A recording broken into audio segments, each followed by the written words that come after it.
Kaixo, guentxe aurkeztu berri dugu Sasi Eskola, alegia Lekukoa izeneko sailaren lehenbiziko novela. Sail honetan protagonista Larraitz da, 16 urteko neskato bat.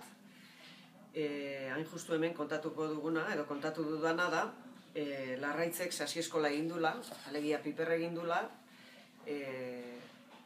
Eskolan ez da gaulako gustora, lehen ez bezala, kalean ikusten dulako bizitza eta bizitzeko grina eta gauza bedanak. Eskola, azken finean, kalean ikusten du eta horrexegatik egingo du piper, joango da bere lagun batekin, oso maitea daukan mutil batekin joango da mendira eta han heriotza edo hilketa baten lekukoa izango da. Horrek bizitza goiti bera itzulipurdikatuko dio eta horrek eragingo du azkenean